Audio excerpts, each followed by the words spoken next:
Shalom, family, shalom. Welcome back to the channel. As you can tell today, we're going to be getting into the Royal Negroes of Spain and Portugal. This will be part 2 of this segment or of these videos. And today we just specifically focusing on Judah.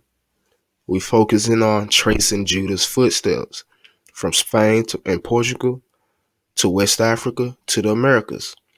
Now, if you caught last video, I left off on how these brews were expelled from Spain and Portugal and sent and migrated to the western coast of Africa. But today we're going to go a little deeper.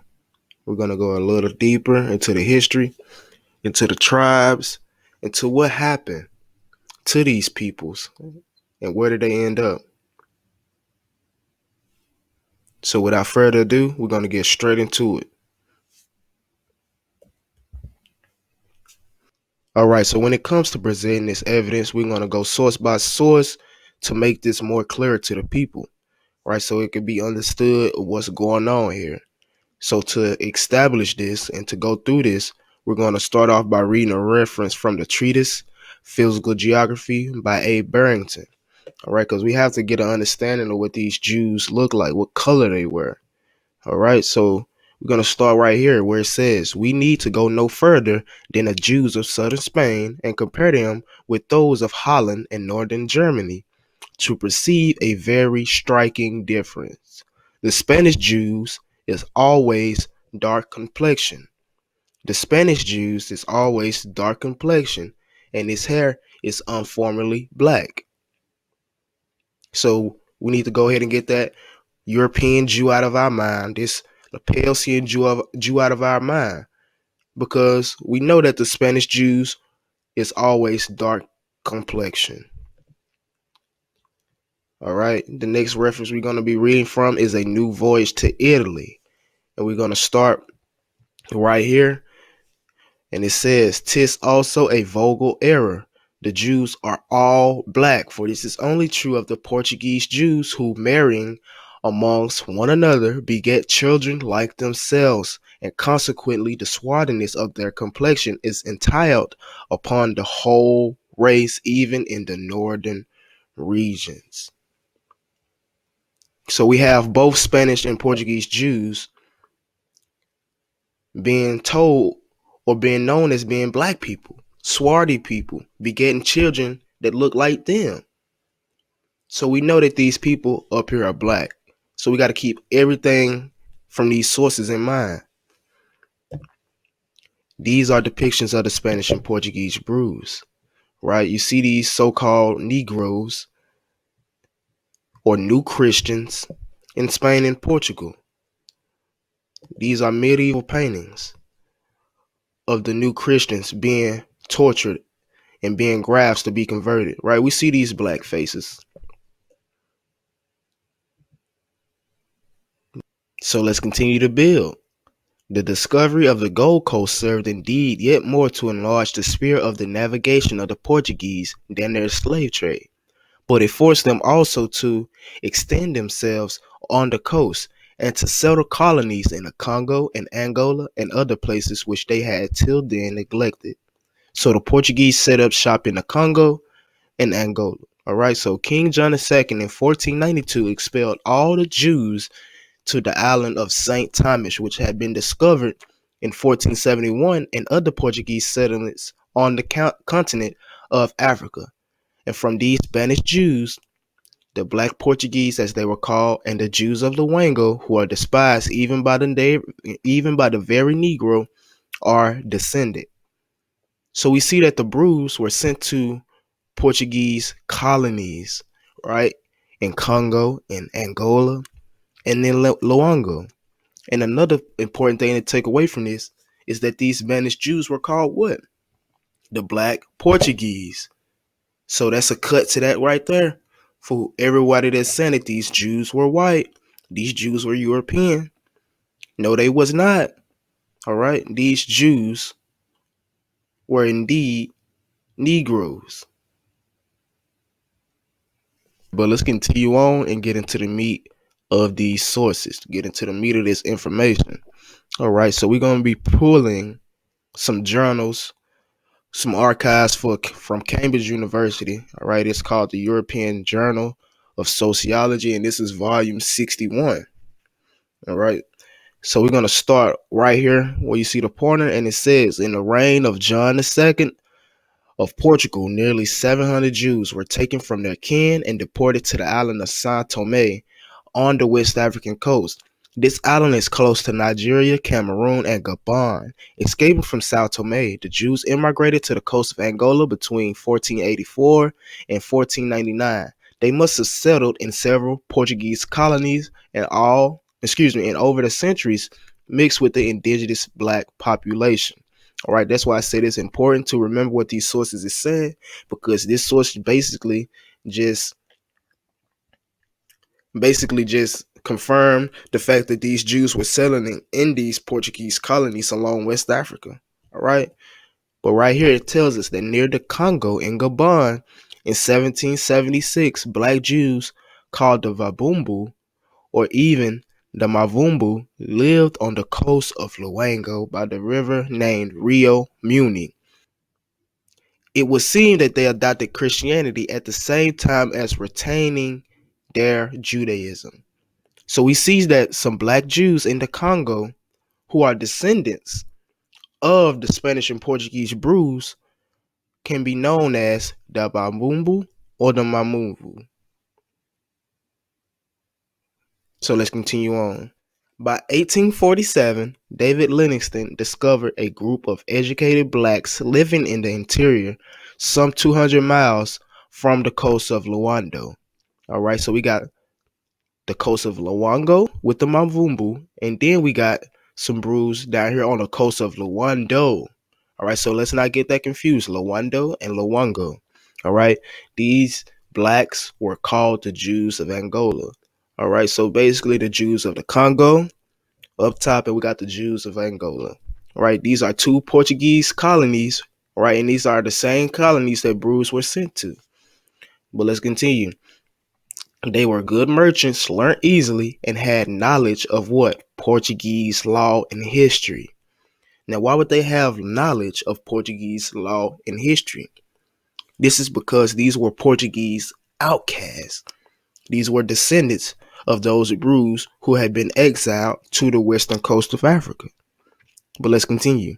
They were often employed as clerks and writers. For Livingstone, there was no doubt but that these people were the descendants of those who had been deported from Portugal in the 15th century. Other evidence support his intuition. In Savage Africa, Woodworthy writes of having met in Guinea blacks claiming to be Portuguese around 1864. All right. So throughout reading this, we come to find out that there were descendants of those Portuguese Jews in the Congo, and they were known as the Mavumbu. And also we had descendants of those Jews in Angola, known as the Portuguese Jews, known as the Jews of Angola. Okay, this is important because when we go to this map right here, tracing all the Jews that's in Africa. See, we got Jews in Western Africa all the way up through Timbuktu, Algeria, Morocco, right, Tunis, Egypt. So they everywhere. But what we really need to take from this is that when we zoom in, we see that they have the San Tomon Jews or San Tome Jews. We see that they have the Mavumbu Jews of the Congo. And we also see that they have the Jews of Loando or Angola. Okay? So this is accurate with what we've been bringing out. Now we're dealing with the Jews of Loango. Okay? We're getting this information from homelands and diasporas. All right? Perspectives of Jewish culture in the Mediterranean and beyond. And the funny thing about their word diaspora, it literally means dispersed Jews outside of Israel. So when we hear that phrase, African diaspora, they literally giving us a hint on who we are, because it literally means the African dispersed Jews or African Jews dispersed.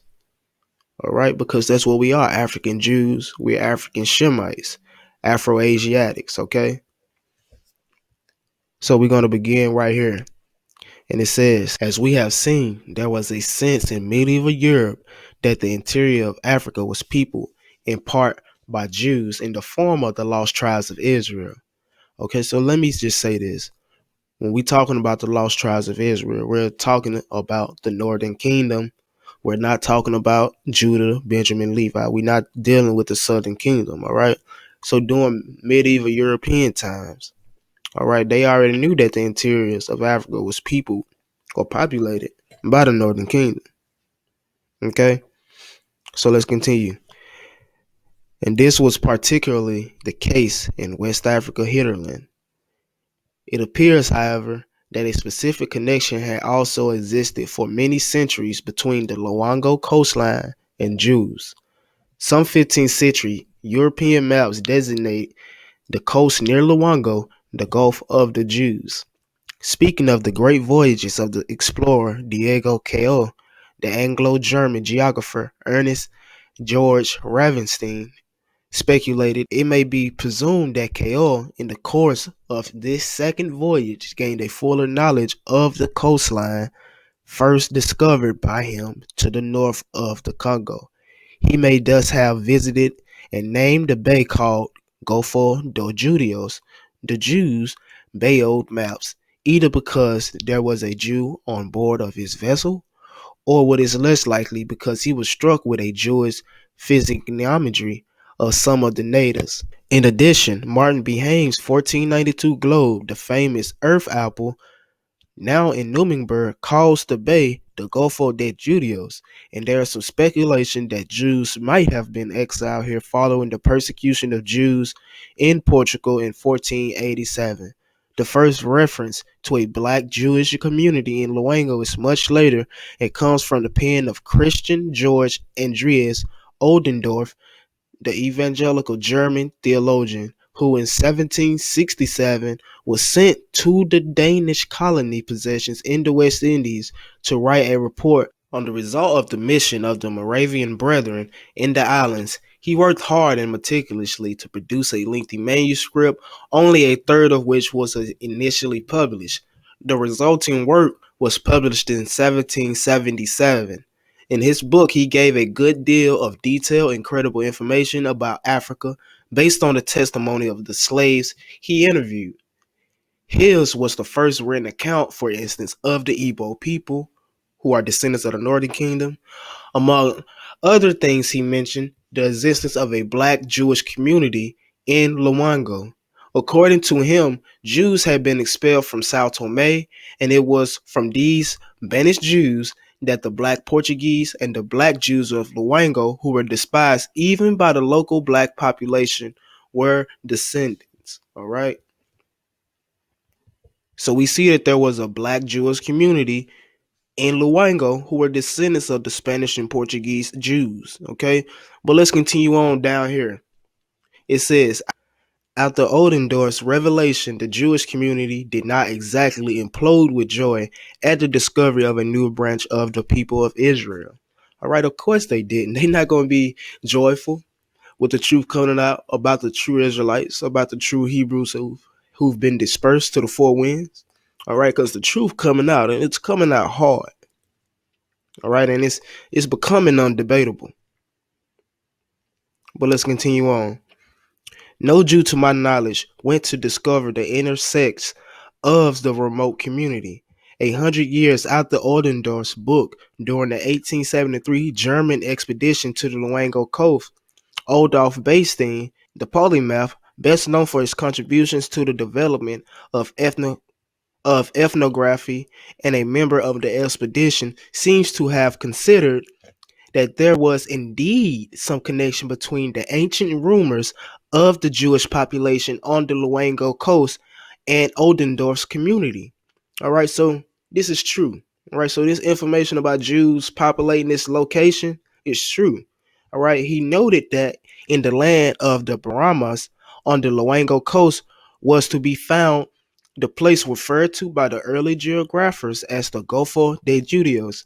This is where, as he put it, the villages of the Mavumbu, or so-called Judeos, were still to be found in his day. All right, so we see that these Judeos, or these Jews of Loango, were what? Known as the Mavumbu. Okay? So we're going to continue to trace Judah, man. The next reference we're going to be getting is from A Tribute for the Negro by William Armistead. I highly recommend you all skimming through this book, reading through this book. It's a lot of good information in it. All right. So we're going to start above the underline. And it says a remarkable fact in the history of Loango and the Empire of the Congo is that the country, according to a statement which was fully credited by Oldendorf himself, right, which we just brought out some information about him, or that he presented himself, a writer of most correct judgment and of unimpeachable veracity, contains many Jews settled in it. All right. So these Brews settled in the kingdom of Congo. Let's continue. Who retained their religious rights and distinct habits which kept them isolated from other nations. Right? What does this sound like right here, brothers and sisters? This sound like the scripture to me. Right? He told us we were supposed to be a set apart nation. That's why we were given these customs, these commandments, these feast days, all these things we were given to be set apart. Okay?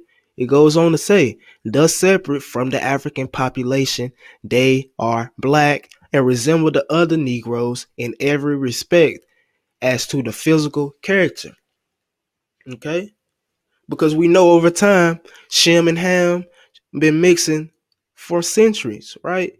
When Israel became a nation, they became a nation in a Hamitic nation. They became a nation in Africa, right? In Egypt. All right. So we know both Shem was a black person, and we know both Ham was a black person. But let's continue on to build. All right, so now we're dealing with the Mavumbu. And this is from the Lost Tribes of Myth. And we're going to begin right here. And it says, the name appears in various books as Mavumbo, Mayamba, Mayumba, or Mavumbu. This is due to confusing them with a petty kingdom or tribe in which some of their mercantile colonies have been noticed. The Mayamba are an inland hill people north of the Congo. Their country begins about 60 miles inland and extends northward from the Congo about 200 miles. But the Ebe Proyat in 1776 describes them as holding the coastline also, north of the Loango Bay. But the Negro Jews called themselves Mavumbu. Lischke of Germany Loango Coast Expedition says that it is their own name for themselves, and that it suggests neither honor nor reproach. It appears they are hardly distinguishable from other natives. The Semitic face of popular fancy occurs among them and among the pagan Negroes. So wait, let me read that again. In appearance, they are hardly distinguishable from other natives. So it's saying that these Jews are hardly distinguishable. So they look like the other Africans around them, the other African natives. But what? They have a Semitic face? Interesting. Let's continue on. Let's continue to build. And we're going to start right here. And it says, there is a curious tribe, the Mavumbu, known to Europeans as Black Jews on account of their strikingly Semitic features. Now, this is from the Encyclopedia Britannica, okay? Now, my question is, what do they mean by Semitic features? How are these people Semitic? How are they black and Semitic? How are they black and look like other Africans, but still have Semitic features?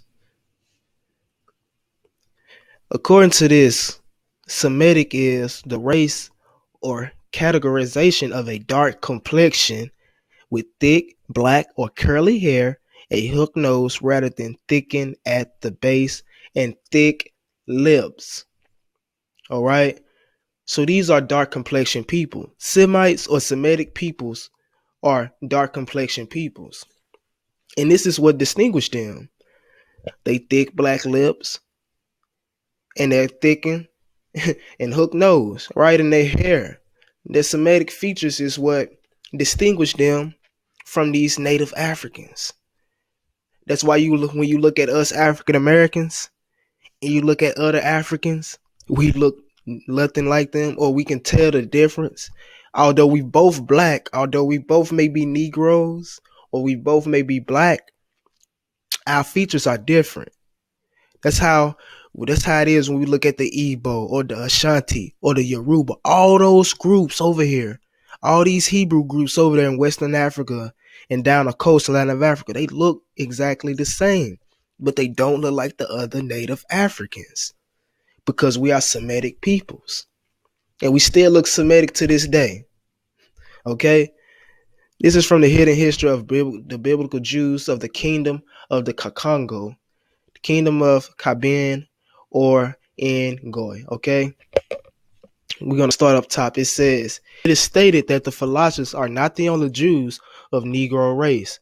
Baston speaks of Negro Jews living on the Loango coast in Western Africa. They are called there Mavumbu or Judeos. Okay, so when we're talking about this word Judeos, it's speaking in particular to the Spanish and Portuguese brews. Okay, so it says, and they are on the whole a fair looking race, says Baston.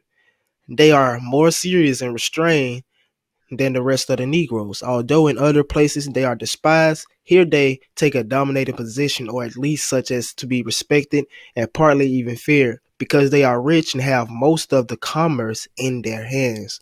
The same author claims that though they are of Negro race, still he detects Semitic facial features in their physiognomies.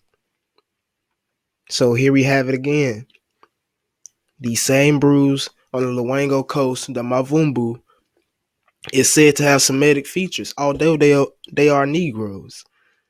So here's a depiction of the Mavumbu, right? Bro, right here look like my little brother. But it just goes to show you what they hide in these books, right? Even this picture right here, I screenshotted this from a book that I had to rent, man. So the truth out here is just hidden. Here go these Semitic Negroes right here.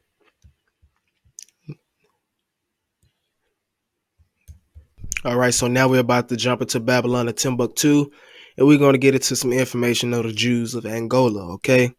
And it says, when David Livingstone was in Africa, he discovered a settlement of educated blacks about the year 1847, and they were located inland about 200 miles from the Luanda coast and are known as the Jews of Angola. These black Jews were active in commerce, eager to learn, and possessed much knowledge of Portuguese history and law. In their commercial enterprise, these Jews penetrated inland hundreds of miles from the coast and were known as clerks and writers. Livingstone considered these Jews to be deportees from Portugal. St. Paul de Loango began, like Saint Tomé, as a penal colony for the punishment of criminals. In Portugal, many of these Jews were considered criminals, right? We would consider criminals because we didn't want to be baptized, we didn't want to convert to Christianity, and we was practicing our roots and our heritage, you feel me, in public, okay? Basically, to sum that up. But let's continue. It said also many of these black Jews of the land of Angola, it is said, came from Sao Tome Island. All available evidence indicates that these Jews of Angola coast were Portuguese Jewish outcasts. All right. So we see that the Jews of Angola were from Portugal. So we see Judah touch base in Angola. Okay. All right, so now it's time to try and put a face on these Jews of Angola. And to do that, we're going to be reading from Missionary Travels and Researches in South Africa. And this is by David Livingstone. And we're going to start right here. And it says, I have before remarked on the knowledge of reading and writing of these Banquistas possess. All right. They are famed for their love of all sorts of learning within their reach and knowledge and history of Portugal and Portuguese law. So we keep seeing that these sources are saying that these people of Angola, these Jews of Angola, you know, are well known in Portuguese history, Portuguese law, language, right? They possess good reading and writing abilities, right? It goes on to say they are remarkably kin and trade and are sometimes called the Jews of Angola. All right, so these Ambaquistas, as they were called, were also known as the Jews of Angola. It says they are employed as clerks and writers. Their feminine dialecty and constitution enabling them to write a fine lady's hand, a kind of writing much esteemed among the Portuguese. They are not physically equal to the European Portuguese. All right, so that's just making a difference right there that they not European or they not white really. But what we need to take from this is that these Jews of Angola were called the Ambaquistas. So who are the Ambaquistas? Now we at globalsecurity.org, and we're going to be looking into some people in Angola known as the Mbundu, okay? And it says the Mbundu were integrated into Portuguese society more than any other group, okay? So the Mbundu were integrated into the Portuguese society more than any other group. That's very interesting. But what we're really here for is the dialect spoken by these people, because it would let us know who they are. It says that there were a number of dialects. It said they had the Kimbundu dialect, which was the Western dialect, and they also had an Eastern dialect, which was known as Ambaquista. Ring a bell? We just went over the Ambaquistas in the last source and how they were known as the Jews of Angola. But let's continue on.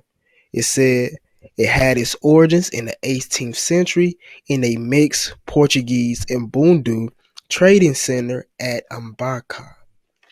All right. So this is nothing but a dialect.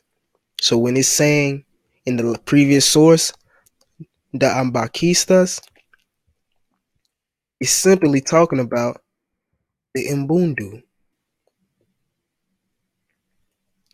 Okay. So we see that the Jews of Angola, known as the Ambaquistas, is also linked with the Mbundu because it's the language of the Mbundu and the European Portuguese at what? A trading center. So this was how these European Portuguese and these Mbundus, right? These dispersed Mbundus, Portuguese, Jewish, exiled Mbundus were communicating amongst each other. But let's continue to build. All right, so now we're about to get into a little history of the Mbundu, and we're going to start right here at pre-colonial history. And it says the Mbundu are one of the Bantu's peoples. They have been arriving in Angola region from the early Middle Ages on. All right, we know what was going on in the Middle Ages, the Inquisition, but the biggest part of their immigration took place between the 13th and 16th century. All right, we know during these times was right around the times they were being expelled, kicked out of Spain to Portugal, kicked out of Portugal to being sent to the western coast of Africa, as well as migrating down through North Africa, Morocco, Algeria, what else? Timbuktu, and just settling further down throughout the western African coast. All right. It also says, and it is thought that the Bantu immigration, that in the Bantu migrations, that the Mbundu have arrived coming from the north rather than from the east. And why is this important? It is important because in Babylon and Timbuktu, it let us know that the Jews of Angola had migrated where? North from San Tome. So everything's leaking up, even their migration history. Even when they got into the region of Angola, they didn't get into Angola until the times of the Inquisition. But let's continue on. All right, so this brings me to something I came across by this man right here. I don't want to butcher his first name, but his last name is Nito. All right, so we're going to read this because it's very interesting and it goes into everything we've been saying and bringing out about the Jews of Angola. All right, so we're going to start right here. It says most of the Mbundu history was discarded from the Angolans centuries ago to brainwash Angolans. After doing the African genealogy test, I found out that I was part of the Mbundu tribe, which was proven to be my great grandfather. After years of digging in the National Library of Angola, there was a nerve-wracking information that most people in the world would not understand. Most of the Angolans knew that the name Mbundu was not the original name of the so-called Mbundu, and the language they speak, Ki Mbundu, was not their own. Doing my research for truth, I found out that the so-called Mbundu originated from a place no one would think of, Iberia, which is Spain and Portugal. Based on Mbundu traditions, they mentioned that they came from the Great Sea, so I knew that this information had to be correct.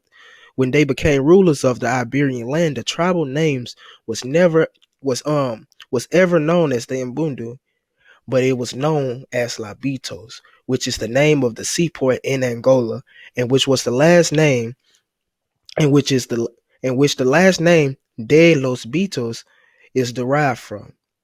Most people think that the tribal name known as Lobitos is Portuguese term, but based on history, Portuguese was actually the birth language of today's Mbundu. During the 3rd century, the Lobitos and the Moors were communicating in the language of Hebrew and occurred that they will make two Bantu languages for each land. A result in this accord was the making of Spanish language by the Moors and the Portuguese by the Lobitos. After viewing these facts, I can say that Portuguese, the official language of Angola, is a Bantu Iberian language along with the sister language Spanish. During the reign of King Alfonso de Lobitos, the Jewish Portuguese was at war with the Moors after they converted to Islamic teachings. The Moors wanted the whole country of Iberia to be one Islamic nation, in which this resulted into a war between the Moors and the Lobitos. The war was in communion until the 14th and 15th century. Portugal's king and the tribe of Lobitos was forced to succumb their founding language, and migrated from the area to avoid persecution from the Moors. Having knowledge of navigation, they migrated down west to the west coast of Africa. They stopped by a desolate land that they had geographically likened, like Portugal, and made their new habitation for some years. In the process, they got in contact with the indigenous peoples from the Congo, but had problems communicating because of the language difference. After the years of gathering information from one another, the Lobitos got their new founding name, known as the Mbundu, and the name of their founding land known as Angola or Angola. All right, he goes on to say, during my research, I found in the archives that King Alfonso de los Lobitos the first said that we are in fact Portuguese, but our mother country is by the sea of meditation. Never denounce your faith, and we must never forget our birth language of Portuguese and Hebrew. This information is not found in ordinary books, and I can agree on that. So what this brother just brought out to us, Mr. Nito, is very important, because he goes into how they was expelled from Spain and Portugal, and how they migrated down from the north, right? They migrated down through the Congo into Angola, right? Because when we just looked at the Mbundu history, it said that they migrated from the north. Also, we were looking at the sources on the Jews of Angola. It said they were good at navigation. They were good at writing, at literature. They knew Portuguese law. They knew history. Basically, they was smart peoples. And this is verifying that. Now, at first, I didn't think much of this until I Googled this brother's name. And when I Googled this brother's name, I came to a Wikipedia source. And I came across this information here. Comes to find out that this brother was an Angolan politician and poet. And he served as the first president of Angola. All right, Mr. Nito was the first president of Angola. And he himself verified that the Mbundus were Portuguese Jews or black Jews. All right. So now we're about to get into these people making their way to the Americas, right? We're about to get into Judah making their way to the Americas through the slave trade. All right. And we're going to start right here where it says they also formed. But this is from a book called The Earth, and it's written by James Taylor. And it says, they also formed a parent stock of groups such as the Ashanti, the Hausa, the Bana Ephraim, and the Mavumbu. All right. All of these groups suffered tremendous population decreases.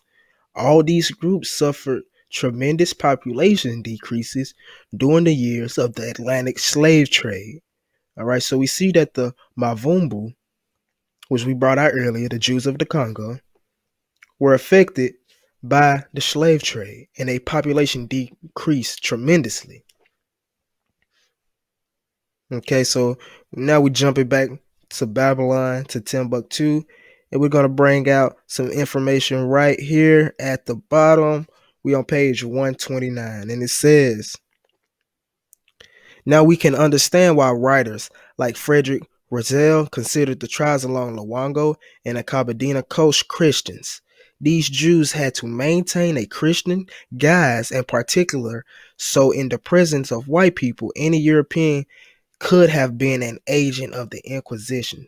So, like I said earlier, these white people coming into Africa were agents and were missionaries to convert these Jews, or to take them, or to enslave them for practicing their Judaism or practicing their customs in public. All right. It goes on to say, it is certain that many black Jews of Portugal, São Tomé, and Angola who became victims of the Inquisition and Portuguese persecution were sold in the slave trade. All right. So here we go again, letting us know that these Spanish and Portuguese Jews that were sent to these colonies, these Portuguese colonies, and these Spanish and Portuguese Jews that was victims of the Inquisition, they were sold in the transatlantic slave trade as well. It says this Atlantic slave trade lasted more than 400 years, from about 1444 to about 1880 in some parts of South America. Okay.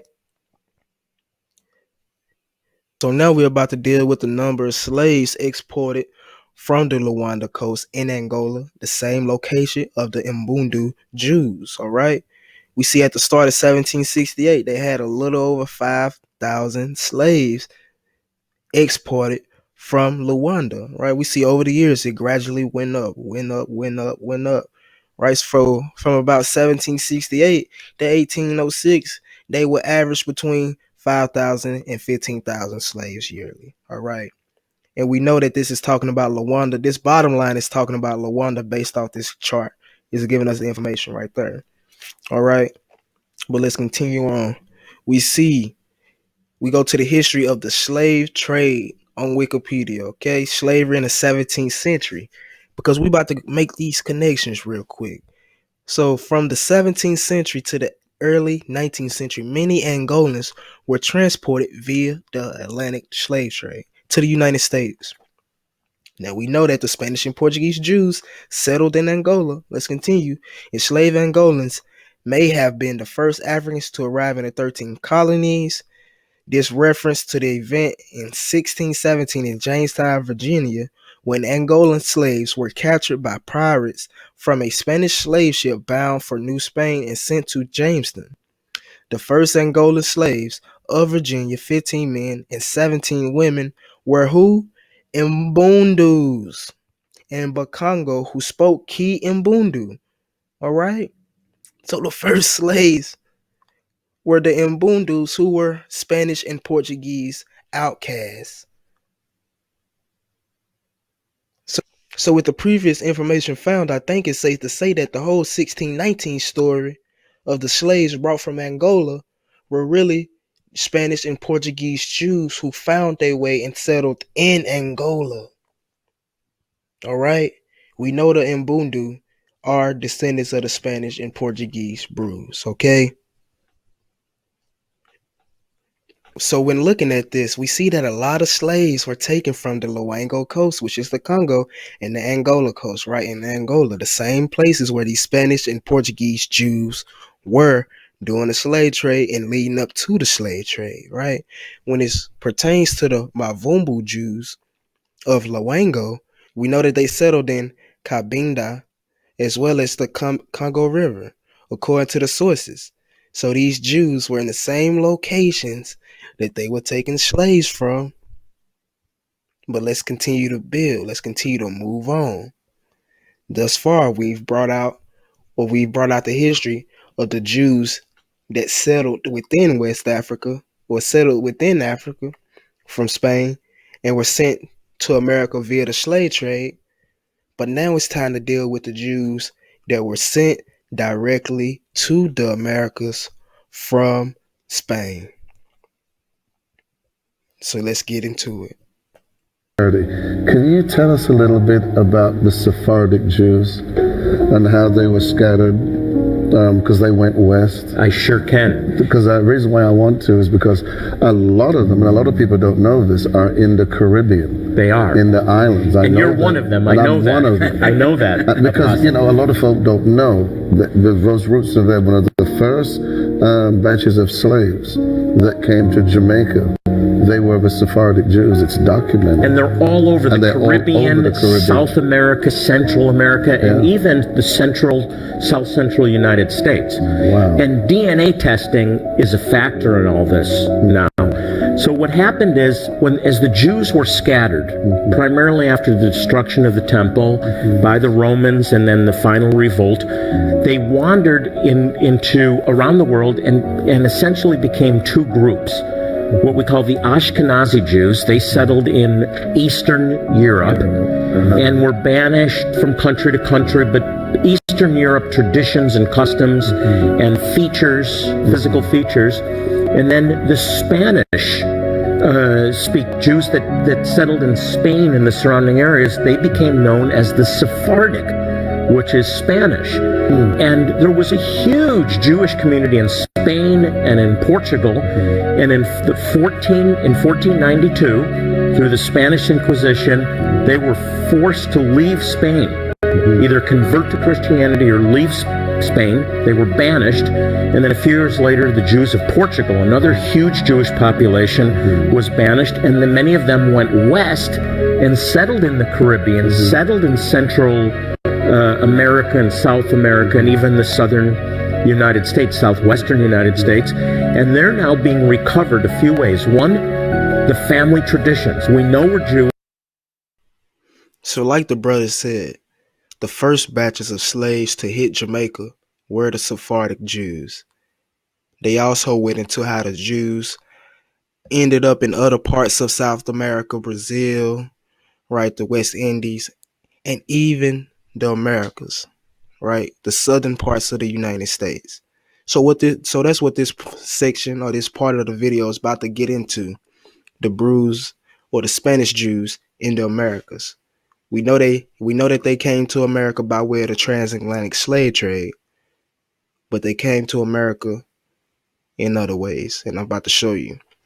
All right, so this is from the Jews and the Moors in Spain, and it's by Rabbi Josh. All right. So we're going to start right here where it says, children and brokenhearted, they now sought to leave the land, but they were told that they had to forfeit their right and that they were given the choice between baptism and slavery. Thousands after enduring all they did after leaving their beloved Spain and all they wailed and ease submitted to baptism now in hope of being reunited with their children. Thousands were sold as slaves. Yet prior to being sold, they were submitted to tortures, cruelties, outrages, to revolting, to repulsive, to heart-rendering, to be here narrated. Right, so our people went through some stuff up there in Spain. But we see right here that they told us that they was baptized and turned into new Christians, right? And it also said that they were sold as slaves. So let's build on that. Right, here's a depiction of how they used to do us, baptizing us, turning a Negro Christian, right? It's where you get the secret Jews from, or the secret Christians from. All right. So now let's dig into this. This is from the Jewish Social Studies, History, Culture, and Society. And you can find this on JSTOR. All right. And we're going to start right here where it says the oldest printed source concerning the transportation of sugarcane by Jews to Brazil dates back to 1779. Dan Antonio de Campmany, a member of the Royal Academy of History and Letters of Seville, Spain, wrote, The last commodity is a product derived from Asia and was used in medicine until the era of its introduction and cultivation in America, where it was brought from the island of Mizraim in 1549 by some Jews banned from Spain. Now this didn't catch my eye until I looked at this bottom reference right here, and it says this reference is to the baptized Jews before the Dutch period, right? After it beginning in 1654. Jews baptized in Portugal in 1497 or before were called New Christians, all right? So that's why I brought out the source before this, and as well as the picture, because it's talking about us. It's talking about the Spanish and Portuguese Jews, the black ones. That's why I brought out all these sources in the beginning, so we can build when we get to things like this. Because we know that the Spanish and Portuguese Jew is always the dark complexion.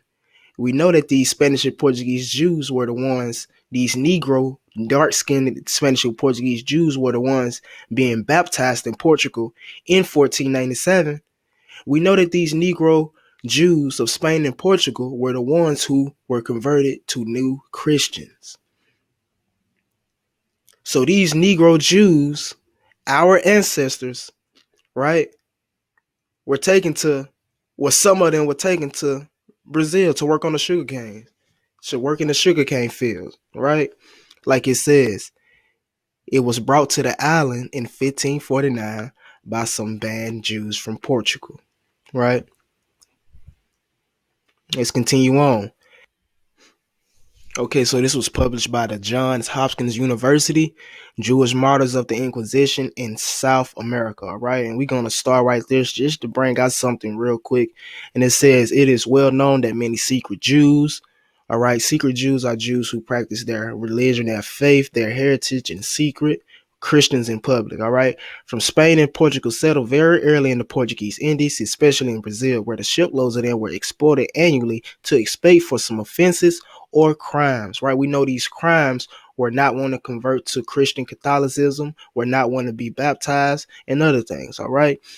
They are reported to have been scattered along the entire coast of the Portuguese colonies in the New World, all right? The Portuguese colonies in the New World were, in Africa, along Angola, the Congo. They were in Brazil, all right? They were in the southern United States. So they were scattered in all of the Portuguese colonies.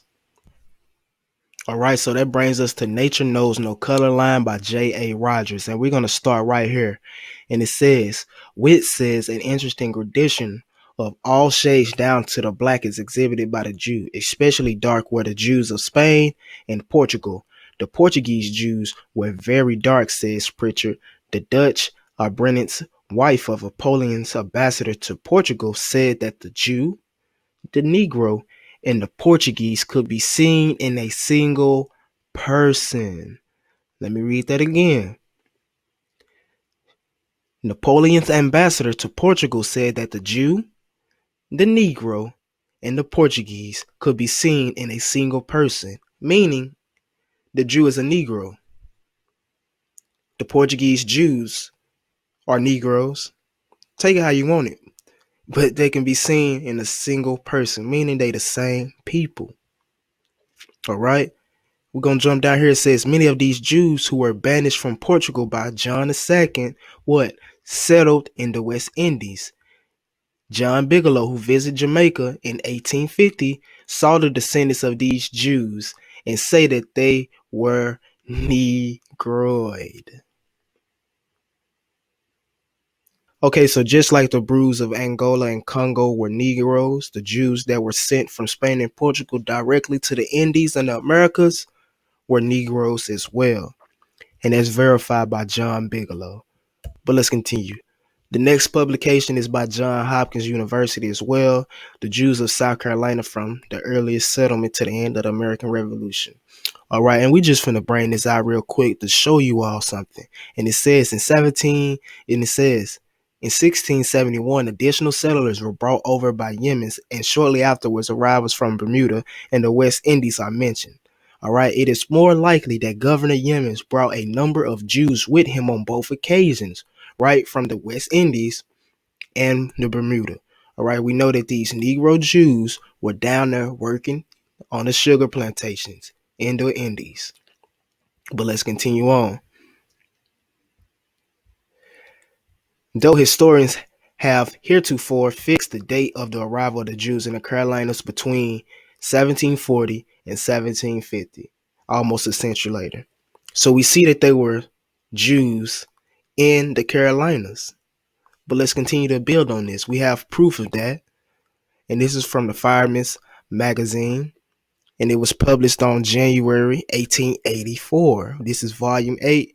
And I got this from the library of the Leland Stanford Junior University. All right, you can find this online somewhere.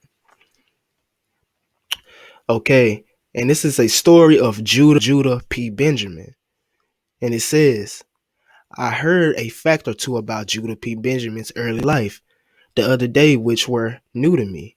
His father was a small, dark-skinned Spanish Jew.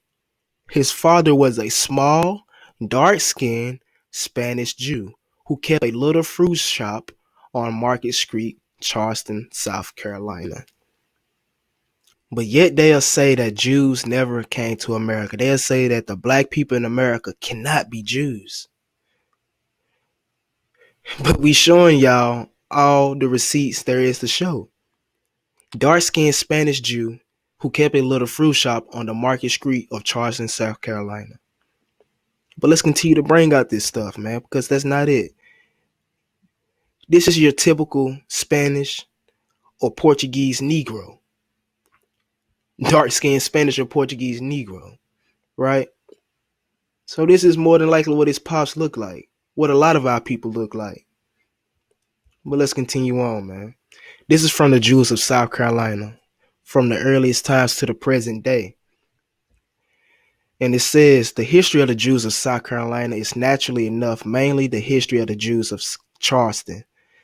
There are, however, several other communities of historical importance of which the records have much to tell. What these records reveal, we shall now proceed to narrate. All right, we're going to jump to Georgetown. Georgetown is the second oldest Jewish community in South Carolina. Jews have certainly lived here since 1762. They probably lived here before this date. The record of Georgetown prior to the war are unfortunately destroyed. The earliest settlers, as far as our present information goes, were the families of the Cohen and Myers. Now, I want y'all to keep that in mind. Cohen, that name Cohen. Hi, my name is Sadie Day Pasha, and I'm a Cohen descendant of the Cohens of Georgetown County, South Carolina. Now, family, I told y'all to remember that Cohen name from the last source because I was going to bring this to light. She literally just said that she's a Cohen descendant of the secret Jews of what? Charleston, South Carolina. The previous source just let us know that the earliest family of Jews to settle in Charleston, Georgetown, South Carolina was who? The Cohens. So this is just truth being shown, truth being brought to life, truth being manifested. All right. So we see that these Jews that were settling in the Americas were Negroes. Right? These were Negroes that was coming into the Americas. But let's continue on. My mother, who grew up in Georgetown County, South Carolina, was born 1927, was taught the tradition of Passover, lighting candles on the Sabbath, by her grandfather, Richard Smith, who was the son of Grace Cohen. She taught these traditions to myself and my 6 brothers and sisters in East Halah. She would begin by purchasing Manischewitz kosher Concord grape wine, and she only used Manischewitz brand Concord grape wine, which is a sweet wine. She also used Manischewitz matzah and only Manischewitz matzah. The kosher salt that she used was Morton or Diamond Crystal kosher salt, and always it had to have that U with that circle around it. That means kosher, she would tell us. Including in the Passover, you have... All right, family. So I'm about to get ready and wrap this video up. And we're going to end it off with this quick little excerpt. It's really just motivation. Really just truth coming from this book by a European Ashkenazi Jew himself, The Hebrew Heritage of Black Africa. And we're going to start right here. And it says, but this does not negate the fact that most Black Americans descend from the root stock of the earliest Hebrews. Most African Americans descend from the root stock of the earliest Hebrews. Black Americans can be proud of their African Israelite ancestry. Y'all hear that, African Americans? You ain't just a nigga. You ain't just a Negro. You descend from the African Israelites, the people of the Bible, the people of the book. That's who we come from.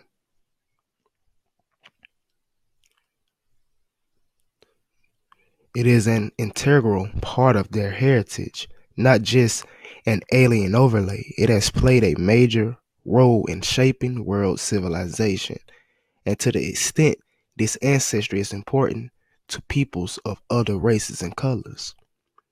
That's why we got these converts. That's why we got all these people claiming to be Jews. When they not, when they know that we are.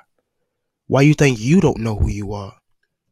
Because the Most High told you He will scatter you into these nations. He told you that He will destroy you.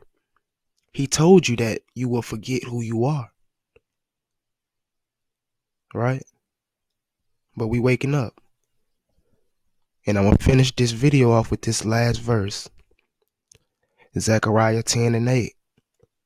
I will hiss for them and gather them, for I have redeemed them, and they shall increase as they have increased. And I will sow them among the people, and they shall remember me in far countries.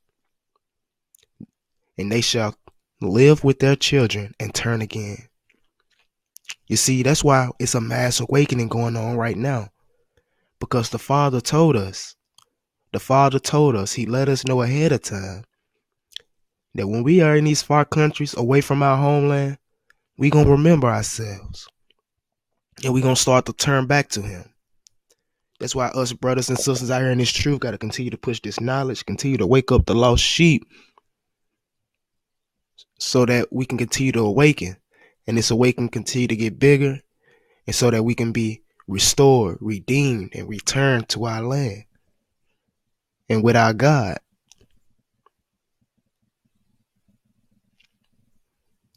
Halah, Abba. Make sure you subscribe to the channel. Make sure you like the video, and make sure you share it.